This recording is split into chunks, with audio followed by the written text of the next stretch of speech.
I think everybody knows that the Americans are impatient. The Trump administration is even more impatient than the average American. What we wanted to do was really fulfill a commitment that we made early on to you, Mr. President, and to Madam Prime Minister, to not just do words, political symbolism, but to really do economic development for the people. I want to speak to the people of Serbia and ask you to hold us accountable. A lot of promises have been made to the people of Serbia over the years, and I hope that you will hold us accountable to these words from not only the Washington Agreement, but the previous 3 agreements on air, rail, and motor.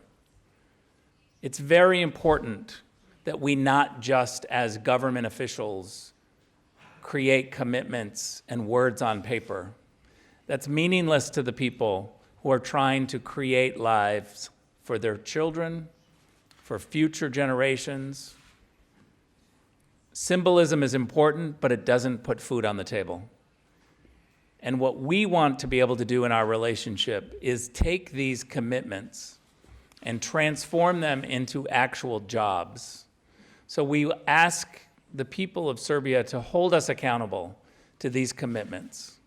Hold us accountable so that you see the jobs come forward. This whole vision is because President Trump believed that the region could benefit from economic normalization. Your private sector communities in the region have already been doing this, and they just needed some government leaders to endorse it. I want to thank President Vučić for not only being a tough negotiator, but for being someone who is very honest about what he can and cannot do.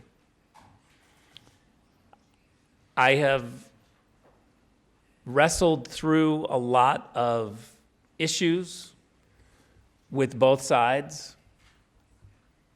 I know there will be more disagreements in the future. We are not asking for Serbia to always agree with the United States. We will for sure have differences going forward.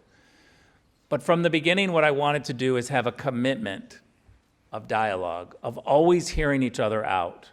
And at the end of the decision, no matter what the decision is, that we walk away as friends, that we walk away committed to future dialogue. We hope that this is a brand new relationship of economic normalization. And I think the political issues, the symbolism, will work itself out. Over time, when people have good paying jobs and they see that economic normalization is possible, the political fights begin to be fewer. This is what we've seen in the United States. President Trump has focused on the economy, and our commitment to the people of Serbia, the government of Serbia, is that we will always honor our commitments, just like you have said. I'm very excited about all of the things that we've been discussing. The largest delegation that we've brought to Serbia ever is here from the United States.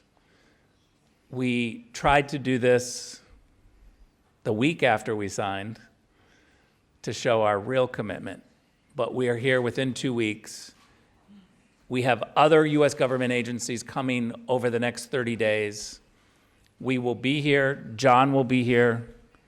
Our embassy is obviously integral to all of these agreements, and we really look forward to future cooperation. Lastly, I just want to say thank you, Mr. President, for agreeing to move into the Madare border crossing. We want to thank the Europeans for building that. It was part of our negotiations and push from the United States side to utilize that border crossing to the greatest extent possible, to utilize the latest technology to help in terms of how we look at those who are crossing to make sure that it's as safe as possible for the people. And we're excited that on both sides, the commitment is more than just words on paper, but you will see action. The people of Serbia will see actual implementation, and we've already begun.